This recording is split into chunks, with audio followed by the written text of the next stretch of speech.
event. So we should send that through to you tomorrow or Friday. We welcome questions at any time, and questions can be asked in within the chat function on Zoom.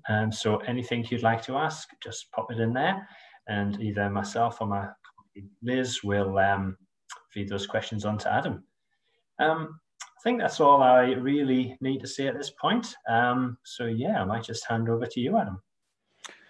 Thank you, Phil. And thanks, City of Boroondara, for organising this. And thank you all for coming. It's a pretty impressive turnout. So we're going to talk about heat-proofing your garden. I guess, I could introduce myself a tiny bit more.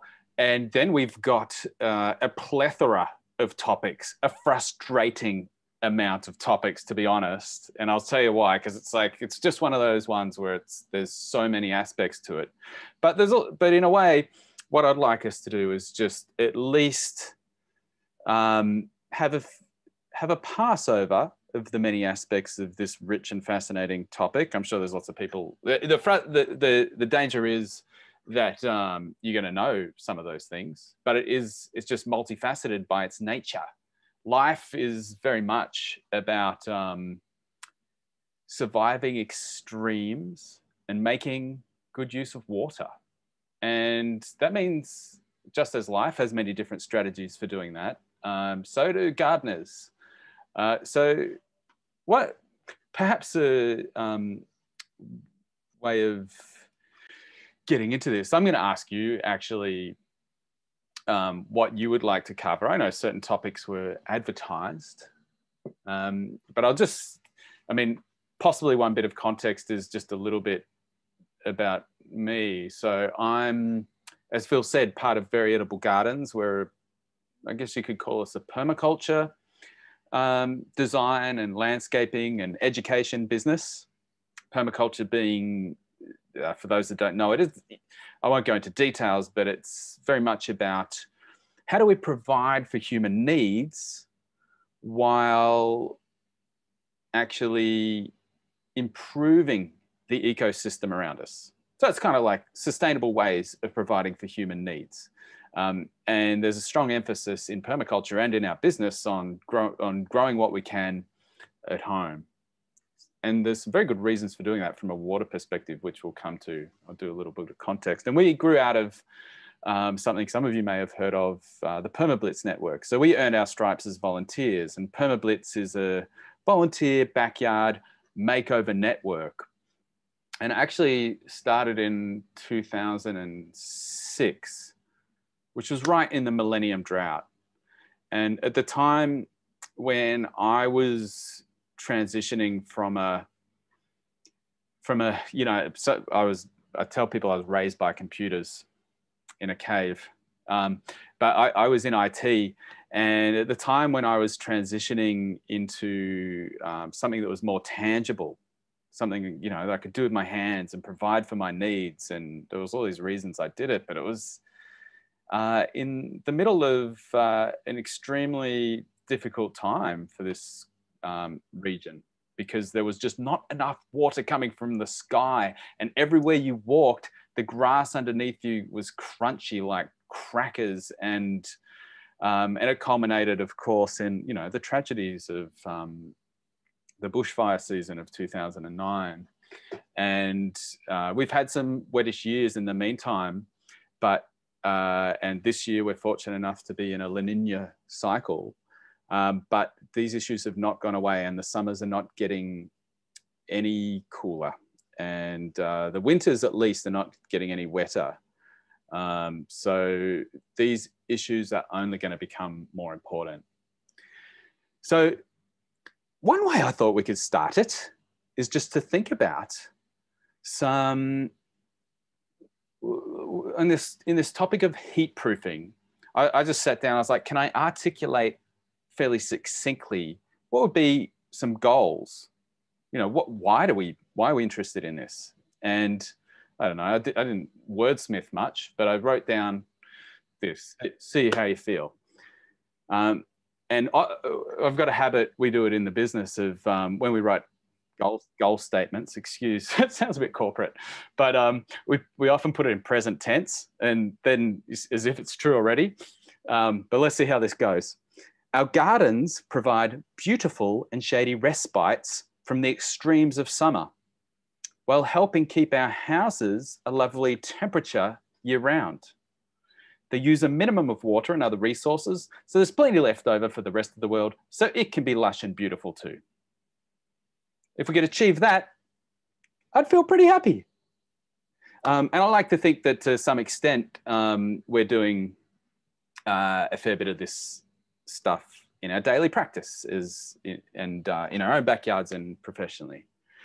I'm going to keep a bit of an eye on the chat window, but I think what we'll do is periodically I'll check in there, and the best thing to do would be, if you know certain topics are coming up, save your questions to then and see if they're covered. But I do see that there's questions about mulch, so that's a big tick towards at least talking about mulch at some point. Now I just did a mind map of all the things that we could cover in this session. How to heat proof your garden. And this is like, there's so many aspects to it. I almost had to write it down to get my head around it, even though I've, taught this before.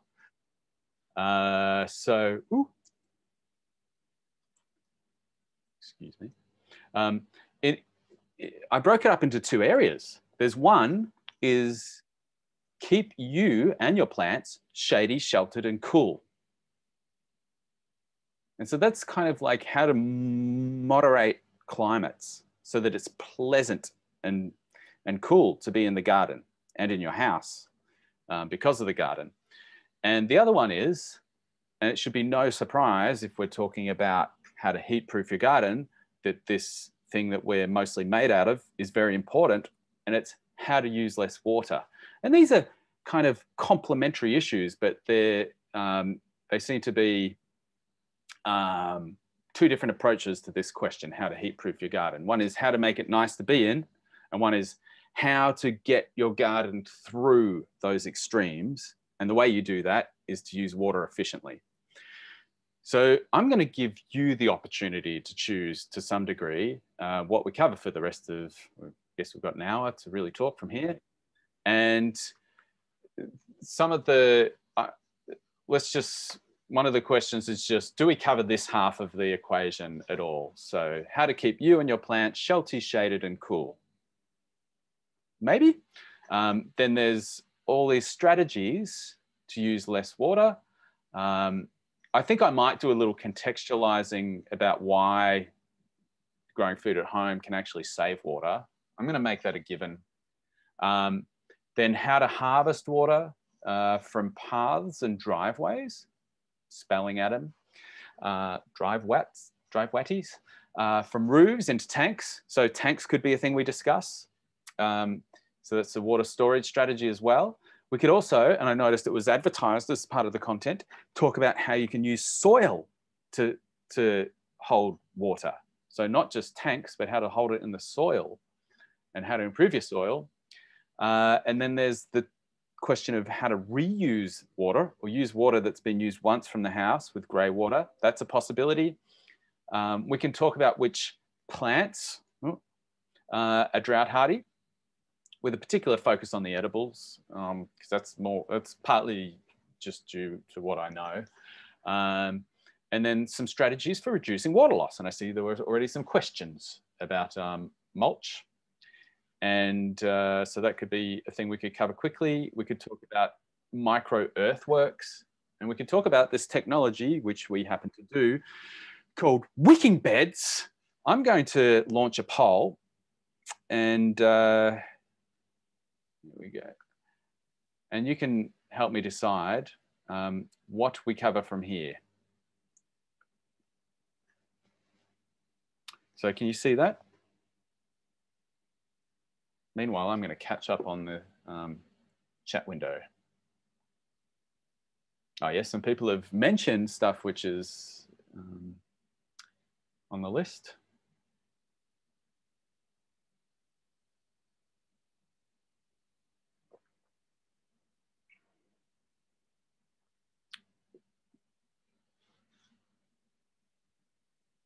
Mm.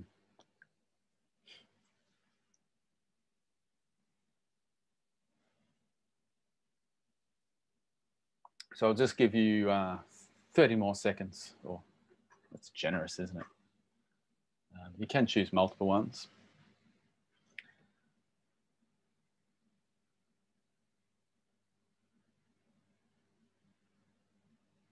Okay. So some people say some of the ones on the right have been covered in other webinars. I haven't. I have a whole presentation just around that left-hand side, but I haven't included all of it in my one here, presuming we wouldn't go too deep. But let's have a look. I'm going to call the results. So, how to use plants to keep your house and garden. Can't even read the whole thing there, but it's essentially that left-hand side. How to keep you and your house shady, sheltered, and cool. That's very popular, as is drought-hardy edible plants. Well, we better do that. Oh, soil. I'm happy that that is popular, and that would mean wicking beds is next. Oh no, irrigation, pretty popular. Wicking beds. And so if there were two topics that we were to leave off, it would be tanks and windbreaks and grey water. Oh, there's four. Yeah, grey water and mulch. Oh no, mulch just had a late run. Okay, so I should be taking notes, but I think I can remember. Gret water. Do apologise for my spelling again. We won't necessarily do grey water, windbreaks, or tanks. I'm happy with that. I think you've chosen wisely. I have renewed respect for you as an. I didn't have anything to go on to disrespect you. I'm just being facetious. That looks great. Well, where to start? Well, let's start on that left-hand side, hey, and we'll do a quick intro about why growing food at home might be significant from a water saving perspective. And that, of course, is because, does it take water to grow food at home? Yes, of course it does. But the strategies that we can employ at home don't look like this.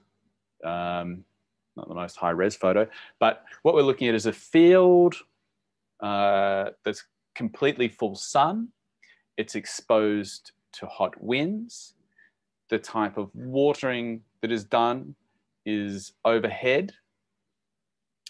And the soil is not covered.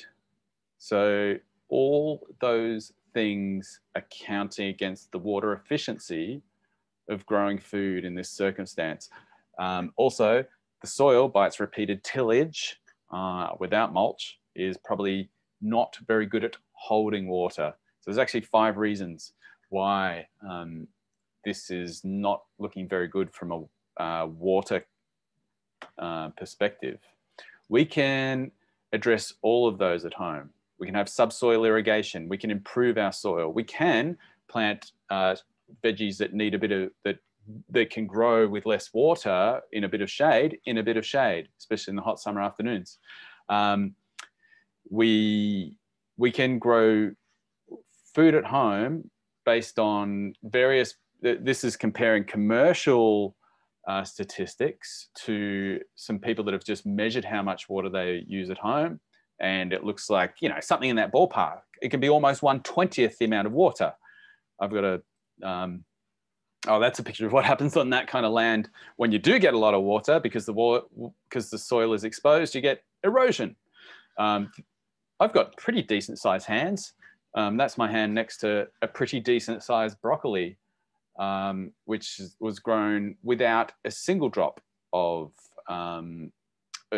reticulated or even tank water after its first couple of days to water it in. We can grow water extremely efficiently. So don't worry too much if you do have to use a bit of water at home. Overall, you're saving water upstream. Okay, well, let's talk about one of the ways that we can jump back a bit, and let's talk about how to improve keep our gardens and our houses shady and cool. Designed for shade and shelter. And we're going to talk about, first of all, how we can use plants to do that. So plants have 3 different ways that I could think of that they can change temperature. Any idea how? Throw it in the chat window.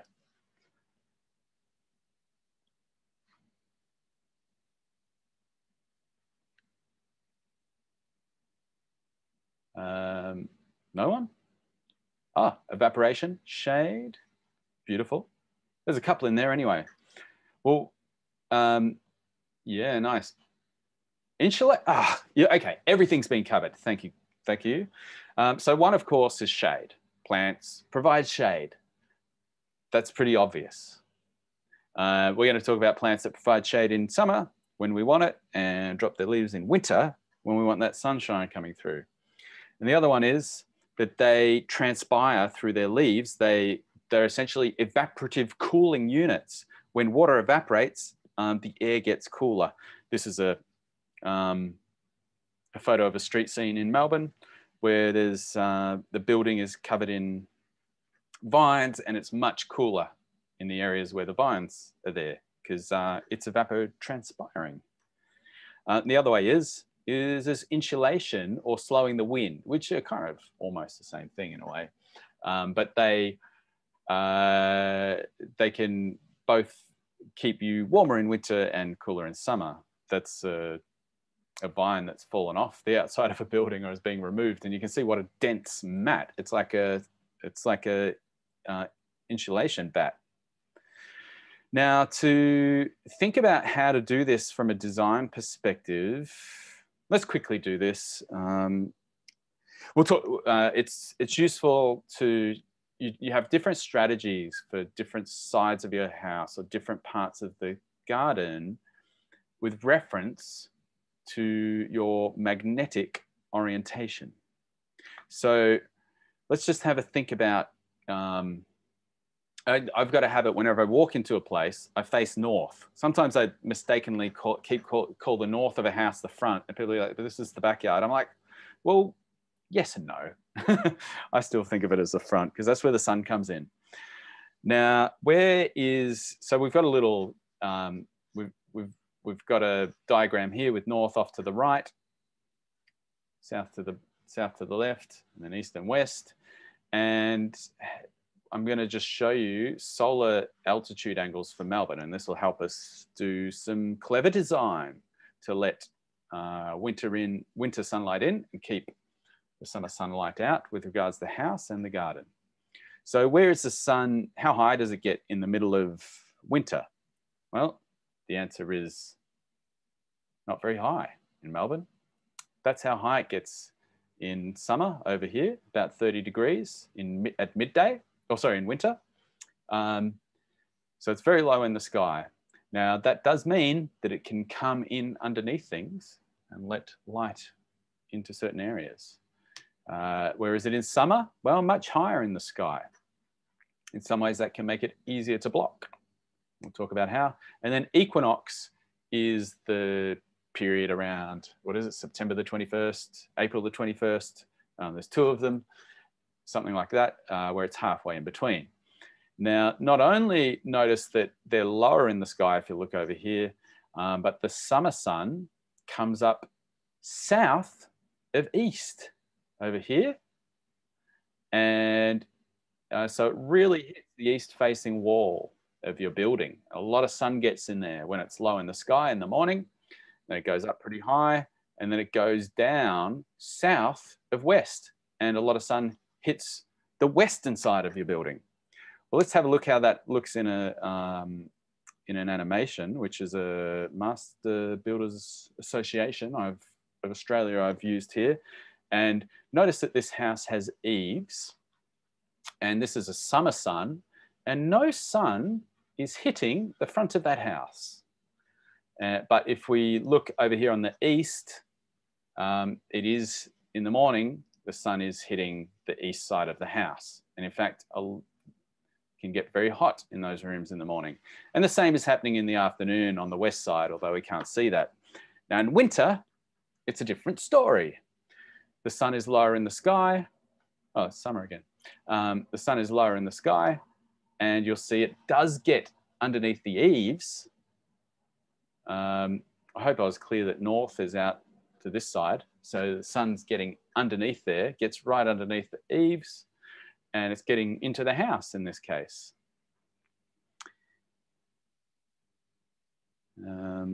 Oh, here's some. We've got a drone. We can fly it up and scan our clients' properties and do these sun maps. But let's not go too far down that path. Let's imagine we wanted to just retrofit this house. I might just annotate a few things.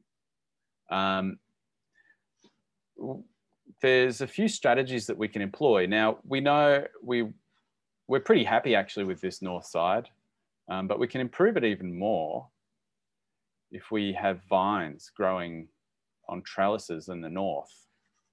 So if we put vines here, especially if they're deciduous vines, that's going to block sun even hitting these areas underneath them in summer.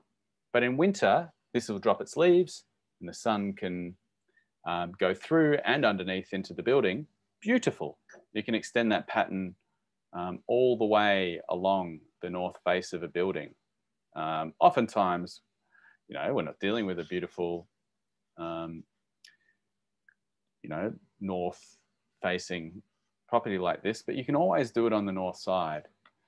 And on the east and west, one of the main strategies we employ, here's the east side, is grow trees, especially deciduous trees again. And that'll prevent the low in the sky, the low in the sky sun in the morning, in this case, coming into, if there's windows there, that'll prevent that. You don't get heaps of sun in those in winter, but it's nice to have deciduous anyway, just so you get the light coming in. So you can do the same on the west, and this is a very, very common strategy that we employ to improve the livability of our clients and our own houses, and it's very effective. Well, one of the vines that you can employ to the north, which we often use to the north of the house, is grapes. So there's an example of it. Grapes are fantastic. You can, if you don't like grapes, you could even use ornamental grapes, but they are very drought hardy, and they produce a hell of a lot of fruit. And you prune them back in winter, which they drop their leaves, and you do that, and you get lots of sun coming in winter. Now, I think I've been using the word deciduous already, but just to be clear, we're talking about this wonderful category of plants, which we don't have. I think there's only a couple of Australian species, unfortunately, but a lot of European and American and Asian, North Asian species will drop their leaves in winter. And this is beautiful because it lets sun through when we need it. And trees can be used in the same way if you happen to have them. Other examples that you could use, kiwis, not quite as drought hardy, but not too bad.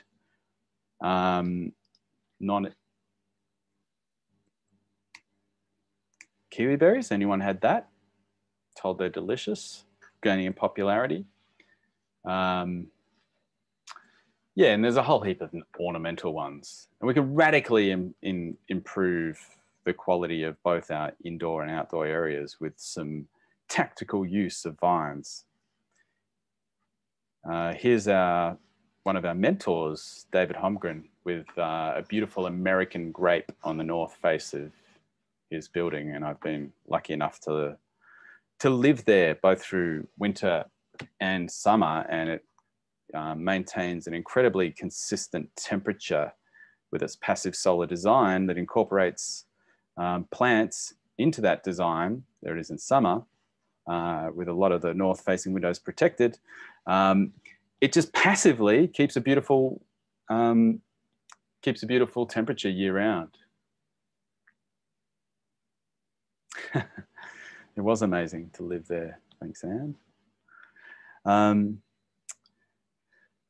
Well, there's also a whole heap of deciduous trees that we can use. I'll mention quickly, and some of these I'll return to when we talk about which ones are drought hardy, because some of these are better than others.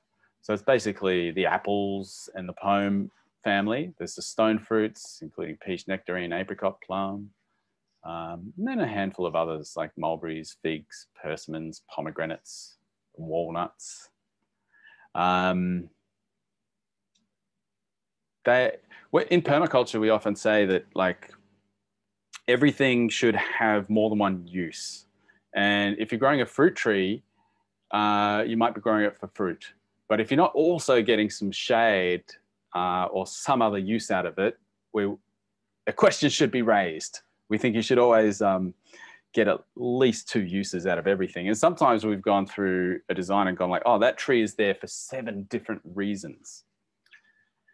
Now, another thing to note is high prune fruit tree or high prune trees of any kind are pretty cool because let's say you can see, let's assume this is midday, which means north is out that way. I have to choose a different color here. So if north is out that way, and you can see the sun is coming down under the canopy and hitting the ground here. So that means we're probably it's probably winter or close to it because it's coming a fair way underneath the canopy of this tree. Well, what's it going to do in summer when, as we saw, our sun angles is going to come down at a much steeper angle? Well, then our shade is going to come right out to here.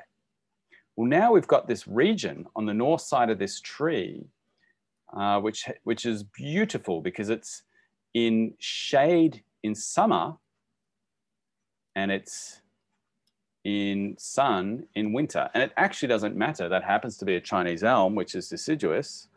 But even if this was an evergreen tree, you're always going to get that beautiful microclimate. And that's something that we actively try to create in our gardens, even if we're looking 10 years into the future. Well, in the interest of moving on with so much to cover, I think I'm going to have to leave it there. In the longer version of this, I've got videos where after going through some of the principles, we drive around and have a look at different houses. Well, I rode around and we all judge them together. But I don't think we have time for that. We've got to not forget our poll and make sure that we cover some of the very other important topics. And so what I'll do is soil was a pretty significant one. And I'm going to talk about the significance of this. I'm going to hand over to our colleague from the US, Brad Lancaster, who has written a book. I've got it here somewhere. It's a classic one for water efficiency in the garden. But I'm just going to hand it over to Brad for a second.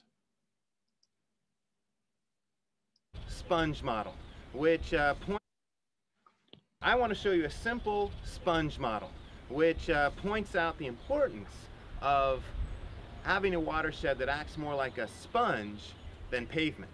Oh, there's this book. So let's look at a little house here. This is a 1,000 square foot house. And I want you to see what happens when we rain on it. So here comes the rain, and what happens? The water is out of here. stops raining, and where's the water? It's gone, okay?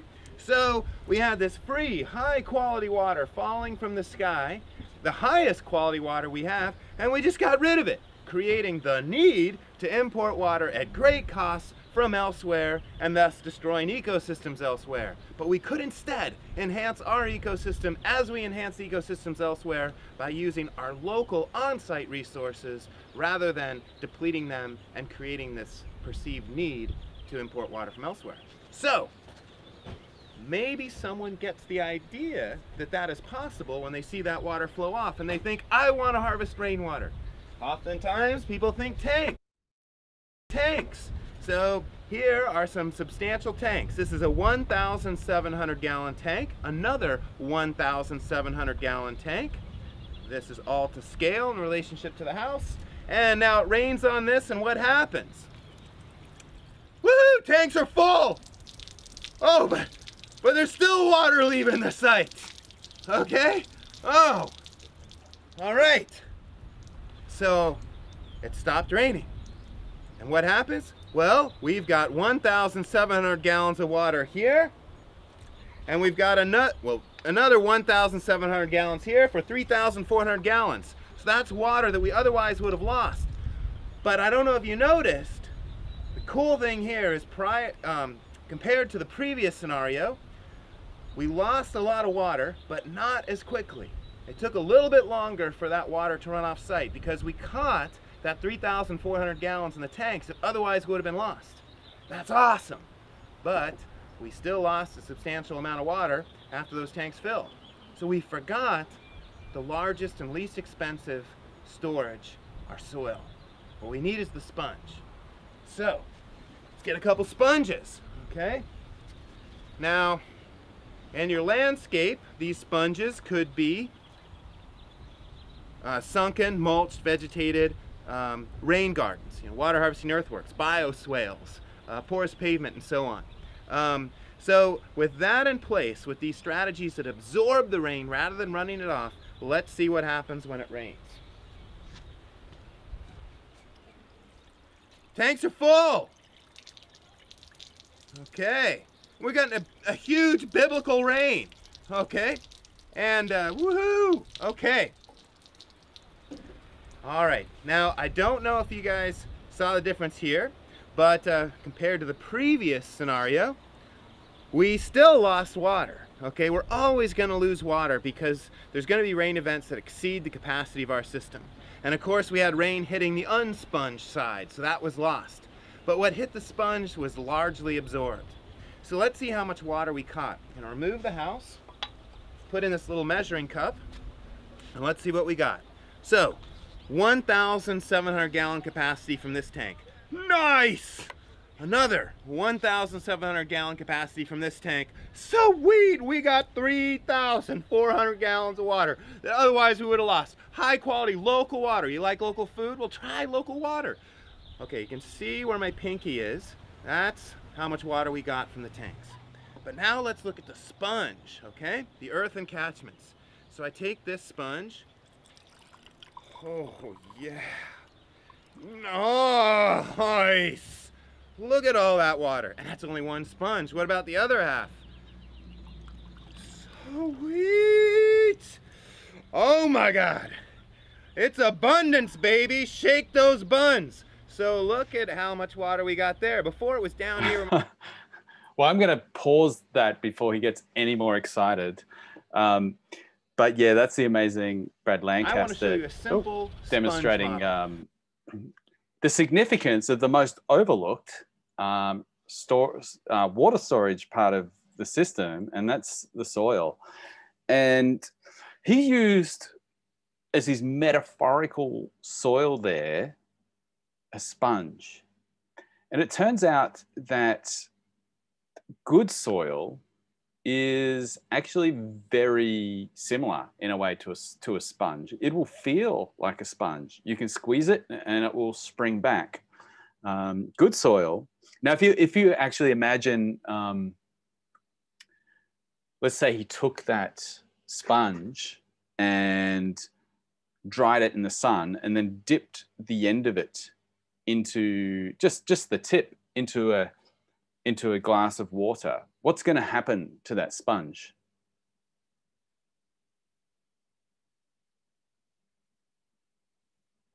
Don't be shy to put something in the chat window. Don't make me wait. Thanks, Barb. It will absorb up. Yeah. It will wick into the sponge. Soil wicks moisture. Now, if you were to leave a bone dry sponge, something that had dried in the sun, out overnight, what's going to happen to it in the morning? Capillary action, yeah, wicking, says Joe.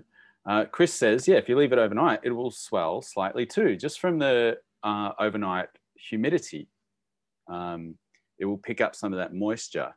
At the same time, we know, there is too much of a good thing with water. You don't want your feet, the roots of your plant to get waterlogged. Well, a good soil will also act like a sponge, in the sense that if you were to dip that sponge into a bucket of water and hold it up again, what's it going to do? It's going to drip to a certain point, and then it's going to stop dripping more or less, and it's going to hold on to a certain optimal level of moisture. Now, soil that has high organic matter has these properties of a sponge. It will absorb a little bit of moisture from the humidity overnight. It will wick through capillary action water that might be lower in the soil profile, or in one over to the right or the left. It'll even it out. It'll suck it away, and it will also free drain, so you don't get too much of a good thing. Well, it really is the main things that hold moisture in soil. Sand's no good. Clay does it, but clay's not very good in a sense, because it's hard for the plants to access it once it absorbs the moisture. So the real thing that we're trying to do when we're improving our soil is to add organic matter. And even just having 10% organic matter in your soil will radically increase its water holding capacity, which will allow you to have healthier, happier plants. It'll survive through dry spells. You won't have to water as often. So how do we get organic matter in there? Well, it's not we're not going to do a workshop on compost, because there's a lot done on that. But compost is an incredible way of improving the organic matter of your soil. Mix it through, and I probably should have put in here too, just there are soil improving plants. In fact, any plant will do some degree of soil building, but eucalypts are pretty bad at it. Acacias, just to choose two native examples, so wattles, are pretty good at it.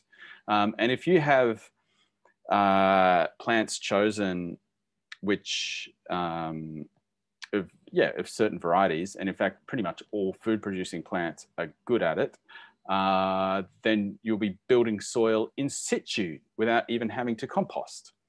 But it's very important that you mulch.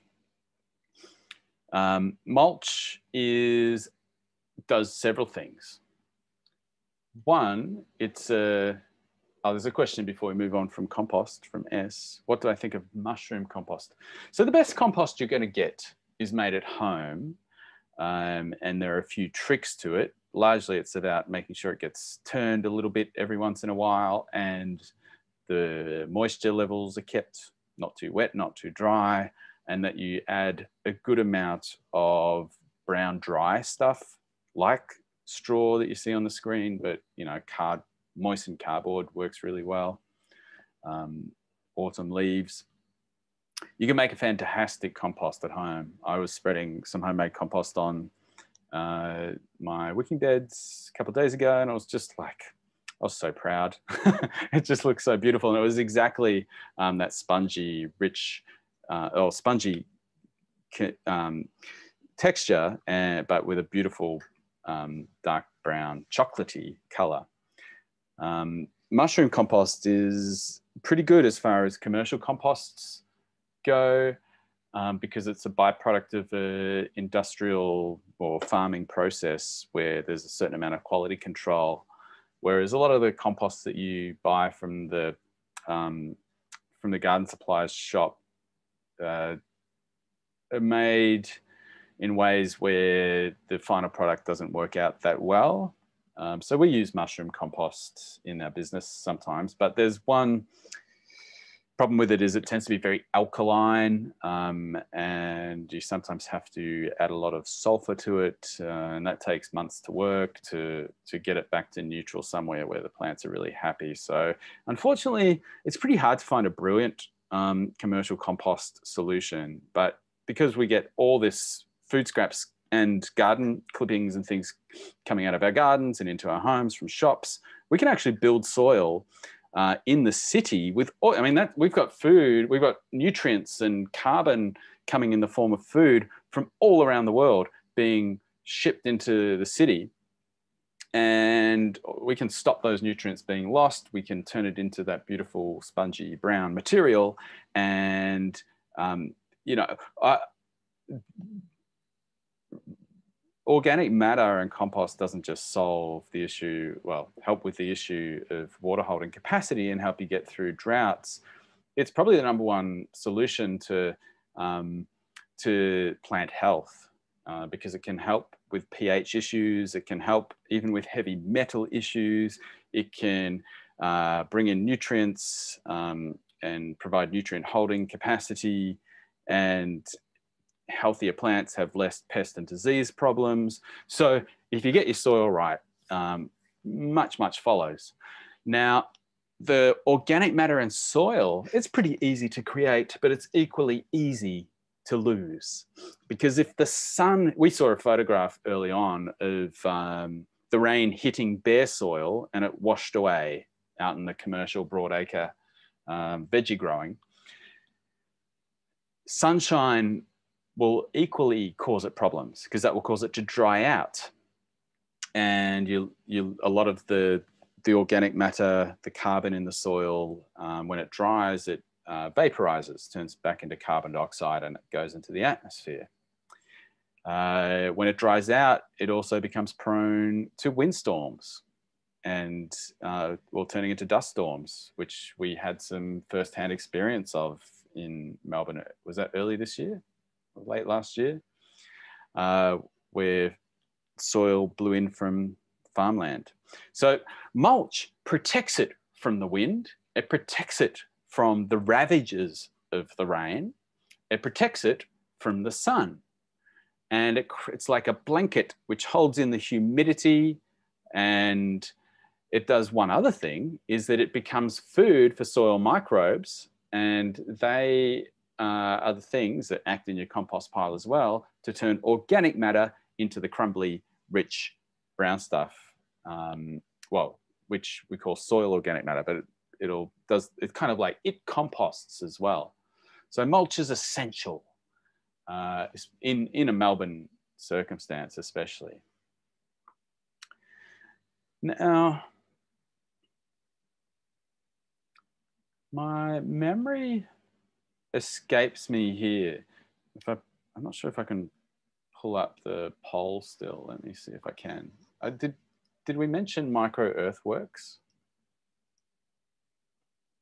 Oh, it was in there. Yeah, we did, and it was moderately popular. It was definitely not one of the three that we've chosen to ignore. So let's, and I think it's a pretty interesting topic. We won't spend heaps of time on it, but it's a way of holding. So a certain amount of rain falls on our landscape. Some of it hits hard surfaces like driveways and paths and runs away, or even if it is directed into a soft area that's full of soil, sometimes there's too much of it, and we lose this water. Now, throughout Southeast Asia, there are strategies for holding it higher in the landscape. So what I'm going to be talking about now is something that applies to slope. Now, everyone's got a little bit of slope, but if you're relatively flat, these strategies are much less important. So here's rice paddies. Each one of these lines is a contour through the landscape. And that means that that is absolutely flat, that terrace. And it's an amazing and beautiful feat of engineering. And the way, of course, you do it is you just notice that water's flowing over the edge of one in one place, and you add a bit of mud until it's not. And eventually you end up with these very beautiful, perfectly terraced mountainsides. Well, we can do similar things in the city to hold moisture in the environment. So this is a permablitz years ago, and it's a very steep slope. This is out in Eltham. The soils are very thin and fragile, as they are through most of Boroondara. I think there's a few nice volcanic patches in the eastern parts around Kew, but for the most part, you're dealing with these very similar soils there. They do need a lot of organic matter to make them perform in that way. So there, off screen here, off to our right, there was a driveway which was sending water down the hill, and it was just running down here. This is after our work, and just leaving the property down the side. Well, what we thought might work well is to run the veggie beds across the slope. Oops. So that if you were to walk along this path here, you would be walking neither up nor down. You'd be walking flat. And that's true of that path and a subsequent path down there and a path up here. Those paths are flat. Something is happening underneath those paths. Which you can't see, but I'm going to give you a diagrammatic example of what's happening there, is that this is a cross section of those paths. And each one of, so this line here is the original line of that slope. And what we've done is dig the pathways out along the slope.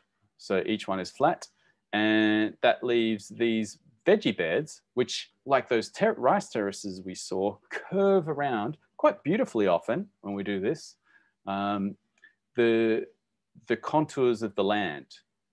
And so the top of these veggie beds is flat. In fact, we even put little rabbit ears on them, I guess they are, just so that helps any water that does land on there. It will only go sideways along the contour, and it won't overflow. Now, why we couldn't see that in those previous pictures is because what you do is fill the paths in with some mulch, those trenches that we dug. Now, any water that ends up in these pathways will actually fill the pore space in the mulch. And in this case, we were running water that came off the driveway, which was higher than the veggie beds, conveniently. And instead of wasting it where it was eroding down the side of the property, we sent it sideways just with a little bit of micro earthworks using a shovel. It's kind of fun. If you're a kid that used to like to play in the rain, you'll get right into this, digging things with spoons. You can just send water into these pathways, and it's actually possible to get it to fill up the first one. And that's just demonstrating that there's a bit of water infiltration going into the veggie bed. So that'll fill up with water. And then you can direct it down into the second one and into the third one and so on, just with a little bit of simple earthworks. Brad, before he used the phrase bioswale, I'm not really sure I'm not sure I'm familiar with that, but in permaculture parlance, a swale is something very similar to what we just saw, usually for growing trees. And it's where you dig, they don't have to be a pathway, but you dig out something on the contour, and any water that comes down the slope here will fill up this trench. It can only go sideways because that's perfectly level. And on the downside, you've got this loose soil, which you've dug out of there, and which is great. It's double depth topsoil, great for planting trees. So sometimes in hilly backyards, we'll employ something similar to this. Someone asked, what do you use for those ears? Oh yeah, that's just back here. That's just shaping the soil when you're using your shovel, even with your hands. The scale we're talking about here is about, you know, 1 meter at the top of the garden bed there. So that's, we're just talking about, you know, piling up with your hands or a shovel. This is Kim in Heathmont.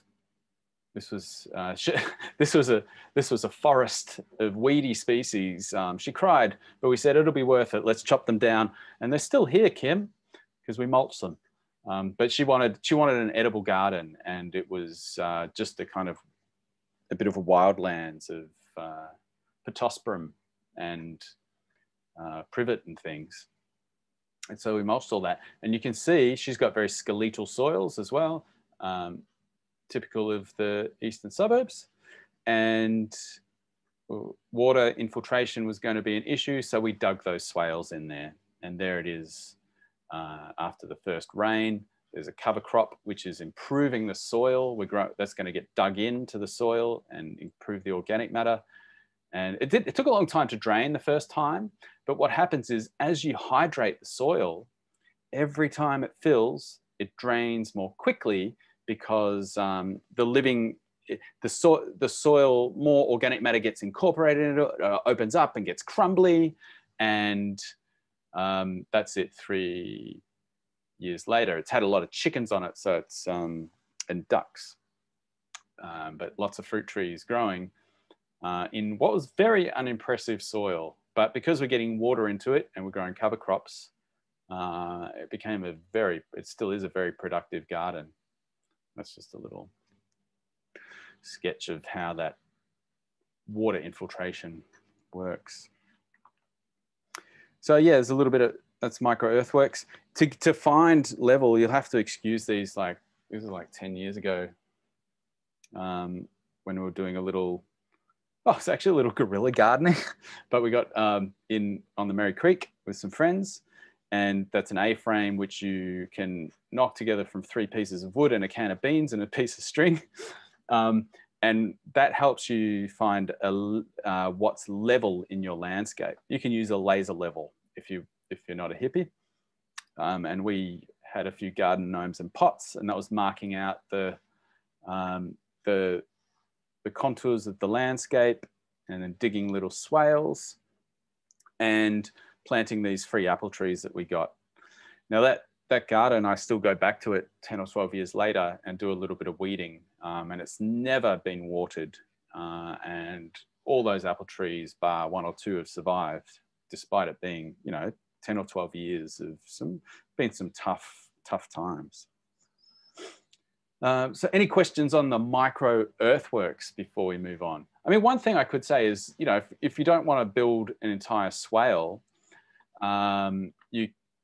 you can, and I'll just draw something on top of here, do something a little bit less dramatic. So say you had a tree, hopefully you can see that here, and we'll ignore those swales there, and you didn't have the capacity to measure a perfectly flat line, even though if you learn the skills, you can do it with 3 bits of wood and a bit of string. One thing I've been employing a little bit lately in some gardening at my girlfriend's place is just to pile up some soil in a bit of a crescent moon structure around it. So moisture that's coming down the slope that way can't run off until it fills up in here, infiltrates, and eventually it can overflow if it's a really heavy rain down there. So there's lots of little things that you can do if you're on slopes, but I'd say that actually they're probably the 2 main strategies, either the little crescent moons around the base of trees or the contour swales. Now, I'm pretty certain irrigation, let's have a look. how did we poll on irrigation? Pretty good, pretty good. So we want to cover wicking beds. We want to cover drought hardy edible plants, and we want to cover irrigation. I think they're our top ones. We could talk a little bit more about mulch, because I saw in the questions before there was questions about what type of mulch and how much to use to prevent it blocking the rain getting into the soil, because it can be, again, too much of a good thing. Yeah, someone asks, where is the Gorilla Garden? That's in North Coburg on the Merritt Creek. Yeah, the person that lived up there, who doesn't live there, but yeah, ended up taking, getting good harvest out of there, and was very happy with our work. But yeah, it was a great way to meet people. So we're going to talk about irrigation. We're going to talk about, we might talk a little bit more to mulch, and we'll talk about wicking beds. They're all pretty exciting topics. So let's quickly talk about irrigation. I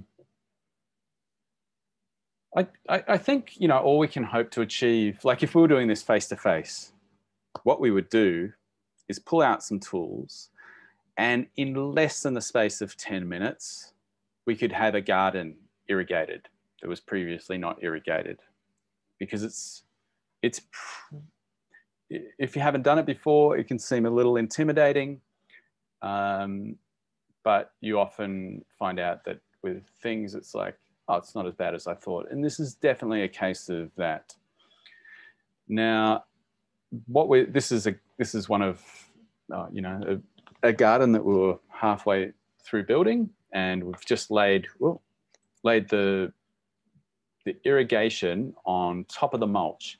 But what we're going to do before we leave here is tickle it underneath the mulch, because then it will be protected from the sun and the wind and get right into the soil where we need it.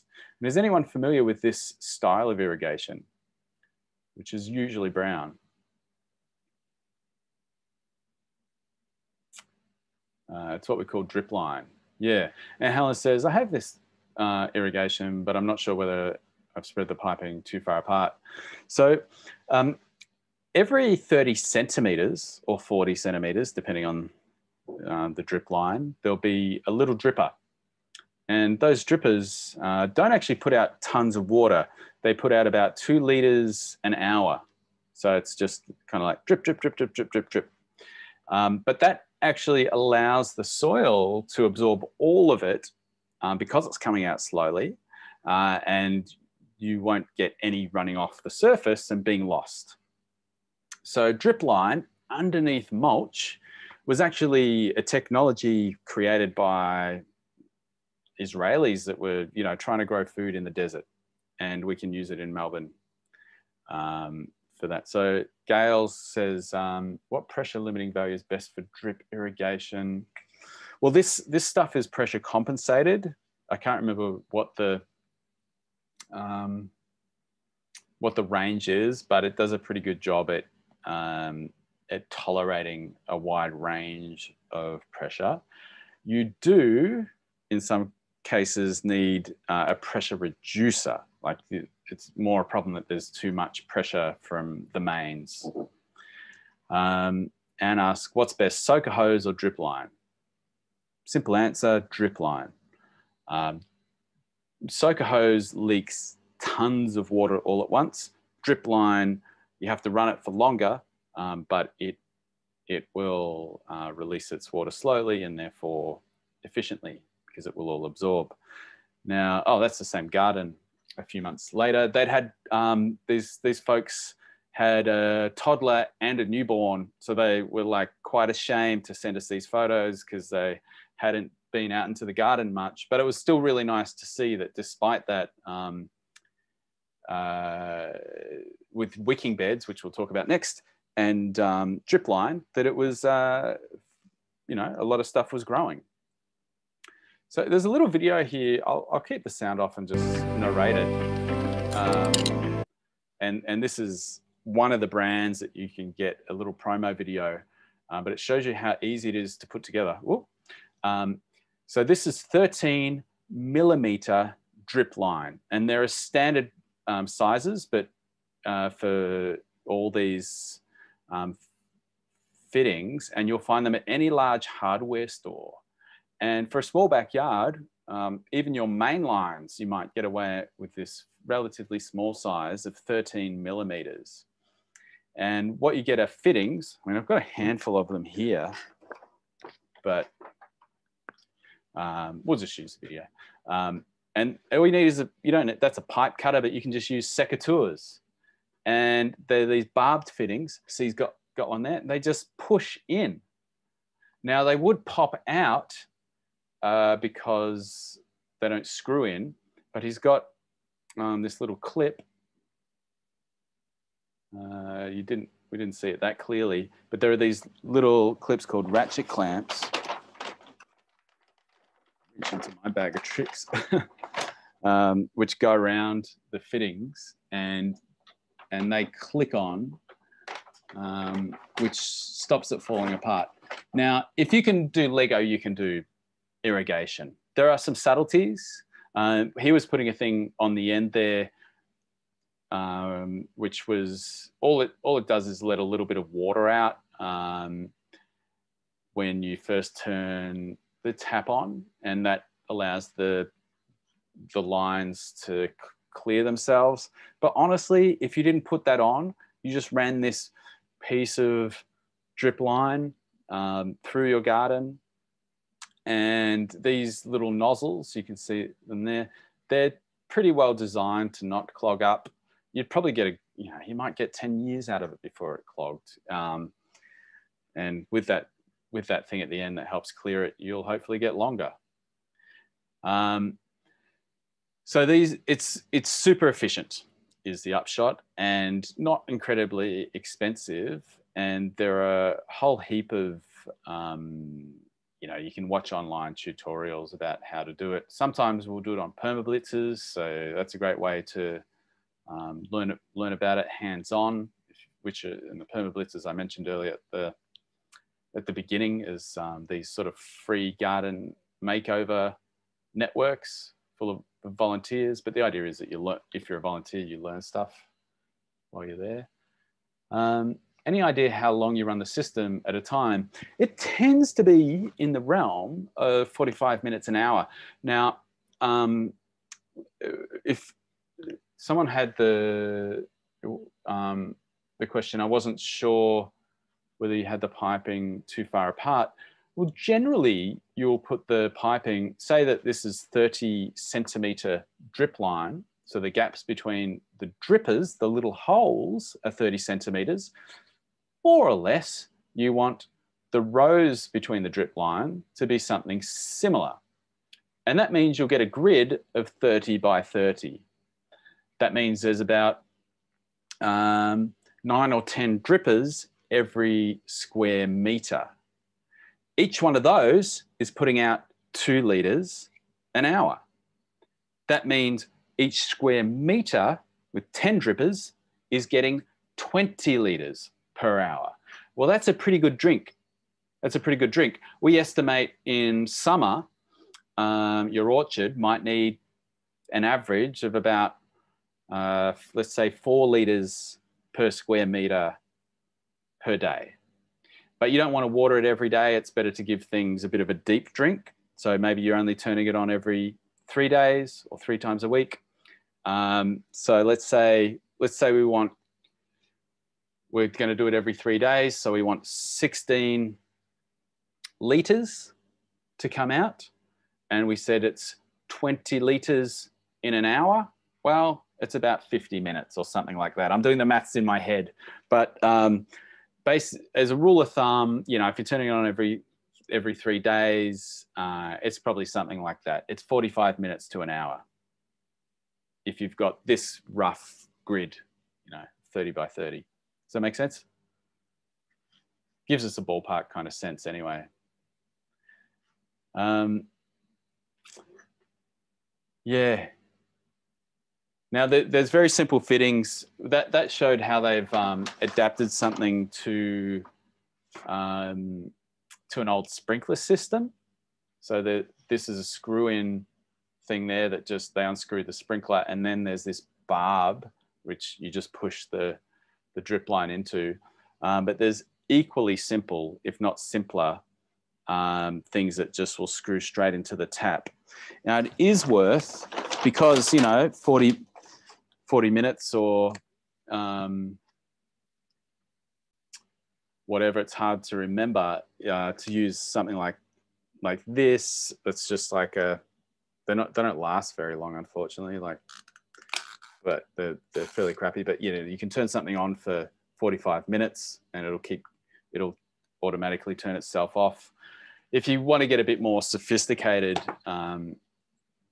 there's actually a box there in this one which has got a 12-volt system of solenoids, and some of those you can control with Wi-Fi and things. But this is pretty good. Okay. Well, let's talk about wicking beds, hey, before we go. Nope. We're not going to talk about grey water because it was voted off the island.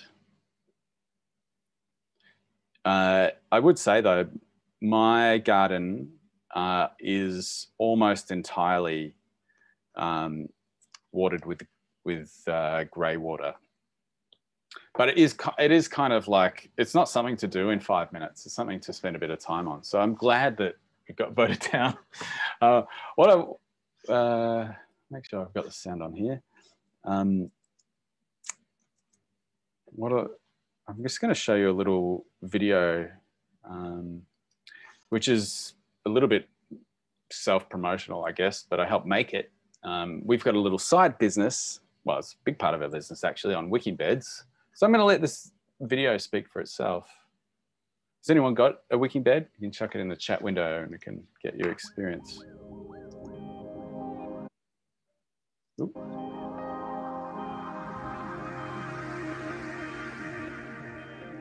So a wicking bed is essentially like a self-watering pot. So it's a garden bed with a water reservoir in the bottom, and then your soil sitting on top of that. Wicking is essentially the movement of moisture through very fine particles. So in a wicking garden bed, it's moving from your reservoir up through the gravel or the aggregate, through your fabric, and up through the soil to where the plants are. Just a little, behind this. Oh, why'd that stop? Little behind the scenes. That was French lentils and instant coffee. Take the bed surround is about the plants are. If you're struggling to grow your veggies and get started, it can really help take that edge off and make it easier to succeed, which is one of the best things about wicking beds. For a successful wicking bed, your ingredients are going to be your bed surrounds, like a timber or an existing bed that you already have, a liner, which is ideally going to be food grade, and that goes inside that bed. Next, you have your reservoir, which is an aggregate or screenings. Then you have your geotextile fabric or some sort of layer that stops the soil from sinking down into the reservoir. And then of course that magic layer of soil that has your veggies growing in on the top, topped off with a nice layer of mulch. Veggies always have access to the water levels that they require, never too much, never too little. It's like a very happy Goldilocks kind of situation. So wicking beds are appropriate for lots of different situations. It might be a council application, so a community park where people are growing veggies for themselves. You can put them in a courtyard where you've got a sealed surface and no access to ground soil. They're great for places where you may have contaminated soil and so you need to have it sealed off from the soil underneath. Schools, residentials, and also for access, so you can build your beds up to 60 or 80 centimetres high, so you're not gardening at ground level, which can be great for all sorts of reasons. We have our conversion kits, which we can send across Australia if you want to convert a bed that you have into a wicking bed. Our conversion kits have got our food grade liner in them. They have geotextile fabric and all the plumbing parts that you need for the inlet and our signature outlet. And of course, we've got wicking bed education. We run our workshops for council groups, for community gardens in particular, schools, private groups, anybody who's interested in learning more about wicking beds and how to get wicking themselves. For me, working with wicking beds is all about helping facilitate people grow their own food and empowering them to do something in their life that they might be struggling to do already. And using a wicking bed as a tool to do that, it promotes success and it gets them excited. And the results are the feedback we get from the people that we work with, and the gratitude and the veggies.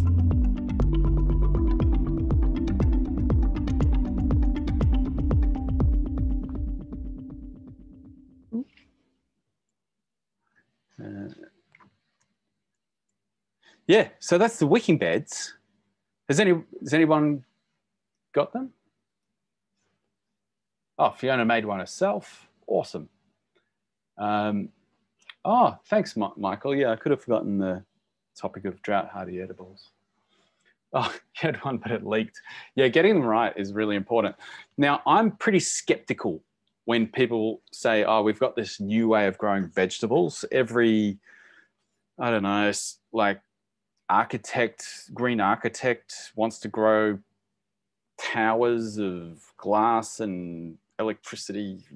There's just all these systems which, for the most part, they just use way more resources than is worthwhile.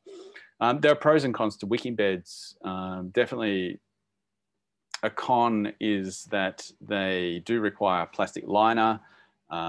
They can be a little bit technical to make. You've got to get this layer of, we use screenings rather than gravel or sand, but this is the water reservoir. But it's really, the water is in the pore space of these bluestone screenings. You really want to get them very level. What we're looking at there, no good. We were making them yesterday, and very, very, you want them to be very, very flat. And yeah, and things can go wrong, like with leaks if you don't, if you don't get it right. Sorry. So yeah, pros and cons, but they are incredibly water efficient. And the reason being is that, so this is the water level here at the top of that riser. And that has been cut or screwed in so that it's going to be at exactly the level of the top of the screenings here, the water reservoir, and everything above that is standard soil. Now, the top of the soil is very dry, and unless it's rained. So you don't lose much to evaporation. And you also have less weed problems because things don't grow that well from seed in a wicking bed. But as soon as they get their roots down, they're in this constant moisture level or moisture zone. And they are actually, I find plants to be more healthy than they are in just a standard raised veggie bed. The other cool thing is this is an indicator. So if you're a bit unsure about when to water in a normal veggie bed, you look down inside here and it shows you the water level in the stones. And if it's gone down too far, like down near the bottom, you'd be like, oh, it must be time to fill it. And so it kind of, in some ways it takes the thought out of it. It's like, there's a visual indicator that helps me know when to water. And yeah, and they can be half or twice as water efficient as just a regular raised bed. But I think a large part of the reason why they're so good is just the plant health and the ease of knowing when to water. So there's people talking about they've made small ones out of styrofoam boxes.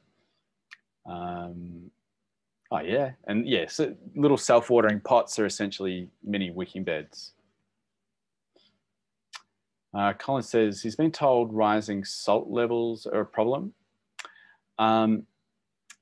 And someone asked, does the plastic liner get worn out and need replacing? We use a really thick and food grade liner in ours, and it'll last longer than the timber will. No worries. this thing here, the wicking component, is something that we invented, but it's actually everybody in Melbourne uses it now. And whoop, you can turn it sideways and it will drain water. Usually you put them a bit lower in the bed, but it will drain any water out. So if there is any buildup of salts or nutrients which go stinky, then you can drain it. I've never had to do that with mine. I haven't found it to be a problem, but if you were to overwater, over fertilize and then have a lot of rainwater come through, it would leach some of those nutrients down into the water reservoir, and too much nutrients down there is probably a bad thing. Do you have to refresh the soil in a wicking bed? No, you need to top it up with a bit of compost, but you don't need to dig it out. Oh, so I just got a message saying my internet's a little bit unstable, and someone said they lost sound. Okay, sorry about that. I was just saying that you don't need to dig out the soil of a wicking bed, but I've just a couple of days, I topped mine up with compost. So anything that's got a fair bit of compost in it. What, last 4 minutes? Really? I'm sorry. I could see you, so maybe that was, hopefully that was just you, Michael. Philip, how did you lose me for long? No, it's just a few seconds. We lost you there on my computer, but I'm not sure about anyone else. Yeah. All right. Well, anyway, so I apologize about that. Yeah, but yeah, wicking beds is one thing where I do think a little bit of innovation in food growing technology, which, you know, people have been doing it for thousands of years. It's very unusual when people's new ideas are better than the old ways. But you know, in this case, I think they do have a lot of merits. Right. Well, we must cover some water tough plants before, and then I'll hand it over to you, Phil. So this is some experience that comes from living, you know, growing through that millennium drought and seeing what did well and what didn't in various people's gardens, including my own. And it'd be interesting. Oh, lost me again. Do apologize. Back? Okay, sorry. If it happens again, I'll go through my phone for my internet, and hopefully that will sort it. So some plants don't do that well in hot sun. Things that are quite a lot of delicate looking leafy greens won't do that well. Lettuce doesn't love hot summer afternoon sun. Now you can get just about anything growing if you have enough water. But part of the point is, how do we do it without that? Yeah.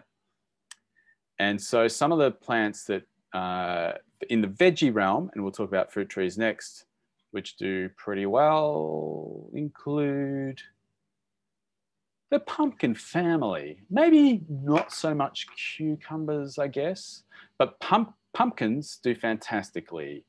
Chocos do pretty well. Zucchinis do pretty well. And melons do pretty well. In the solanums, they're generally pretty good in those hot conditions too. Eggplant and capsicum, better than tomatoes. But those two can handle heaps of heat. And of course, Mediterranean herbs, which I haven't spelt correctly. I've had a bad night for spelling.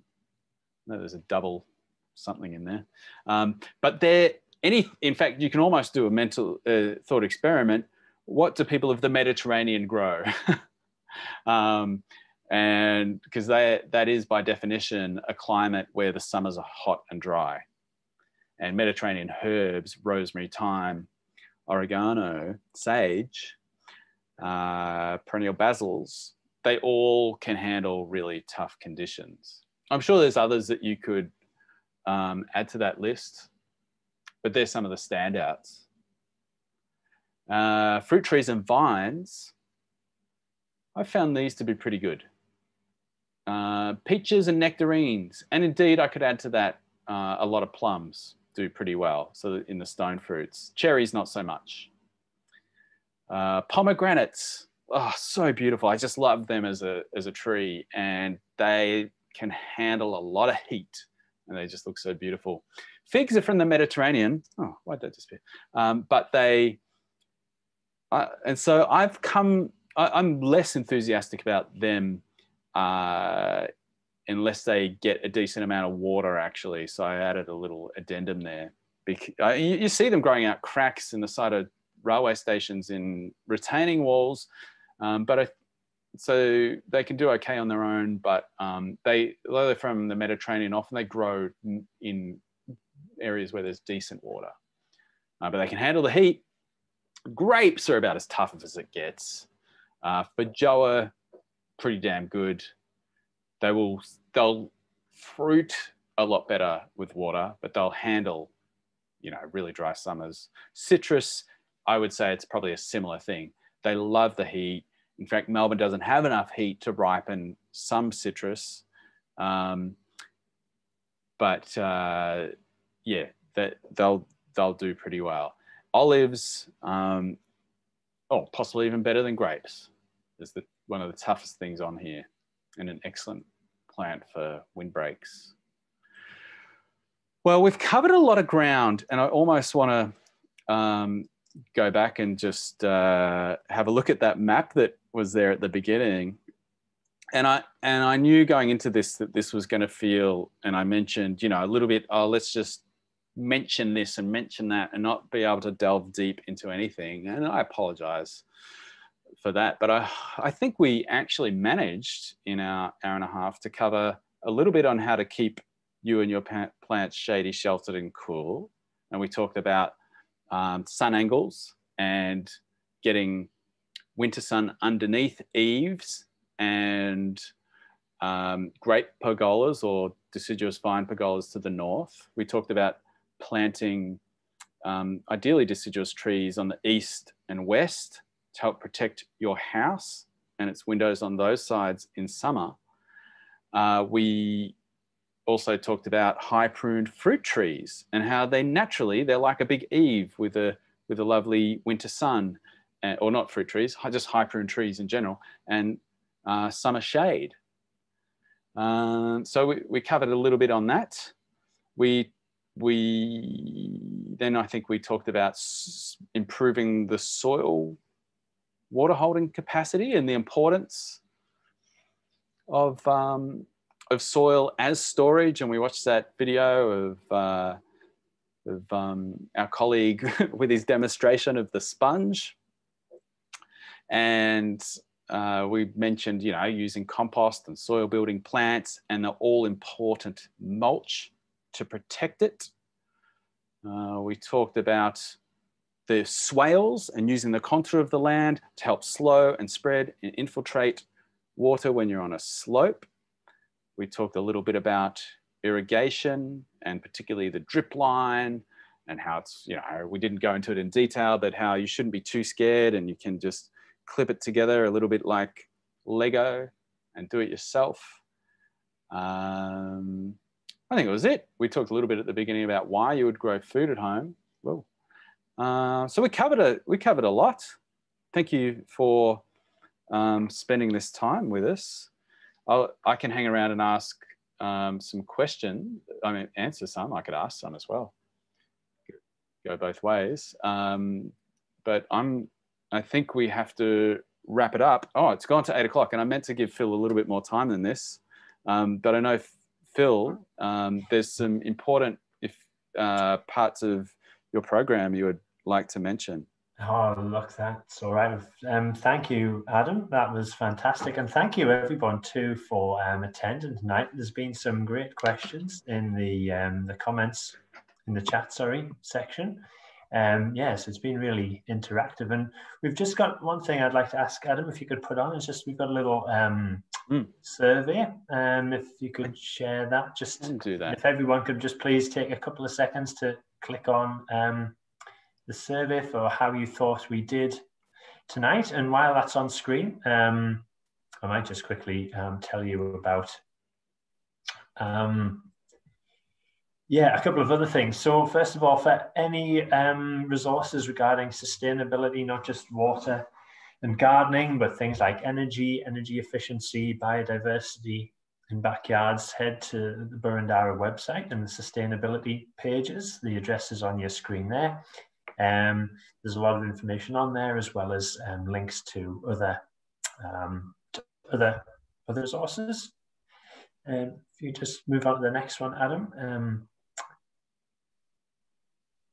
So one of the resources Council provides is we've partnered with the Australian Energy Foundation. So if you are considering any upgrades to your home or just need some advice around energy use, insulation, solar advice and battery advice too now as well, for some impartial advice and information, I recommend checking out the Australian Energy Foundation website there.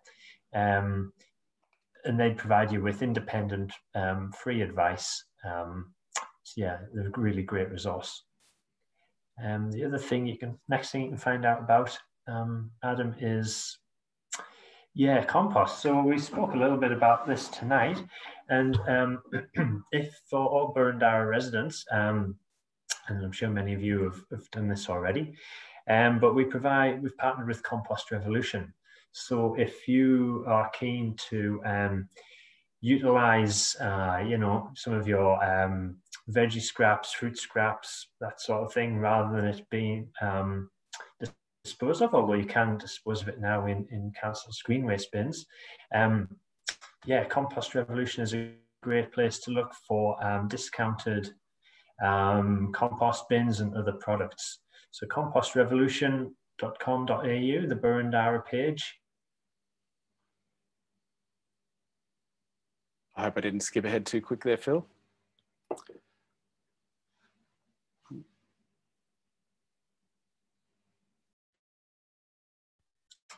There may be, is there any more slides after that, Adam, or was that the final one? Yep, okay.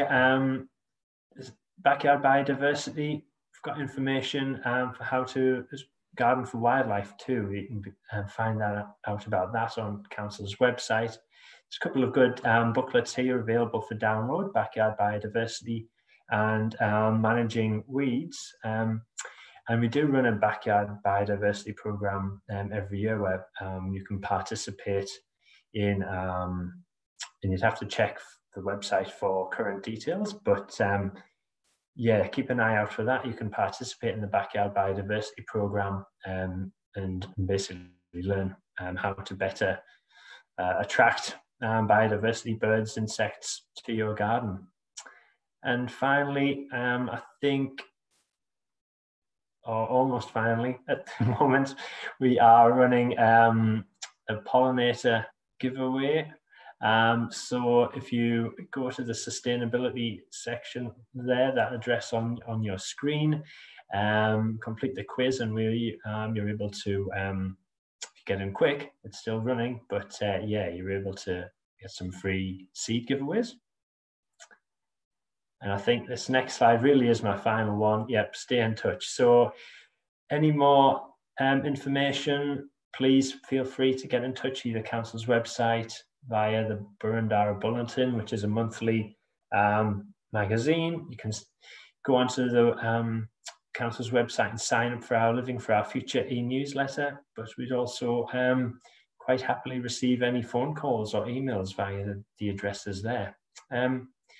And really, that's all I'd like to say. I'd just like to thank everybody again for attending. Thank you very much, Adam, for providing such a great workshop. You did really well to cover what you covered in that space of time. So that was fantastic. Thank you very much. Thank you, Phil. And thanks again, Boroondara. Yeah, and thanks everyone for hanging in there. All right.